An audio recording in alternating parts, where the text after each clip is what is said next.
అండి అందరికీ welcome back to our channel. మీరు ఇప్పుడే మన ఛానల్ని చూస్తుంటే ప్లీజ్ సబ్స్క్రైబ్ చేసుకొని సపోర్ట్ చేయండి ప్లీజ్. అలాగే ఇప్పుడు నేను చూపించే ప్రోడక్ట్ వచ్చేసి మీషో నుంచి నేను ఆర్డర్ పెట్టేశాను అనమాట. గట్టిగా ఒక 1 year నుంచి అయితే ఇది విష్ లిస్ట్లో ఉందన్నమాట. పెడదామా వద్దని. అమౌంట్ గురించి అనేం కాదు, చాలా తక్కువ 135 రూపీస్కి 2 స్టాండ్స్ వచ్చినాయి. అదేనండి, ఇప్పుడు వాల్స్కి మనకి మేకులు కొట్టే పని లేకుండా ఇలా గమ్ స్టిక్తో వచ్చి ర్యాక్స్ అంటే టెంపరీ ర్యాక్స్ వస్తున్నాయి కదా, అవన్నమాట.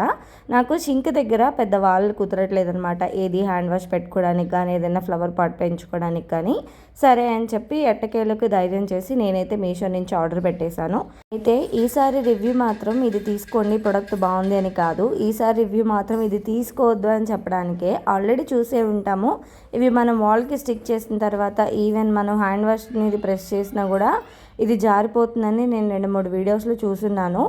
ఒక్కసారి ట్రై చేద్దామని చెప్పి ఆర్డర్ అయితే పెట్టాను. ఒకటి చిన్నది ఒకటి పెద్దది వచ్చింది. అలా ఉన్న స్టిక్కర్కి ఇలా మనం వాల్కి స్టిక్ చేసుకోవడమే. ఒక సైడ్ అయితే బాగానే అంటుంది, ఇంకొక సైడ్ నాకు ఇచ్చిన 4 స్టిక్కర్స్లో ఒకటి బాగా అతికింది, మిగతా 3 ట్రై చేసినా కూడా అస్సలు అతకలేదనమాట. ఎందుకు అంటే నాకు టైల్స్కి మీకు కనిపిస్తూనే ఉండేది కదా, టైల్స్కి మధ్యలో లైన్ ఉందన్నమాట. అలా టైల్కి మధ్యలో అది యాక్సెప్ట్ చేయట్లేదు. లేదా నీట్గా ఒకటే టైల్ ఉంటాయి కదా కొంచెం పెద్ద టైల్స్, వాటికి ఏమైనా స్టిక్ అవుతుందో తెలియదు, కానీ అటు సైడ్ స్టిక్ అయింది. మరి ఇటు ఎందుకు స్టిక్ అవ్వలేదో కానీ ఎన్ని ట్రై చేసినా అసలు స్టిక్ అవ్వలేదన్నమాట.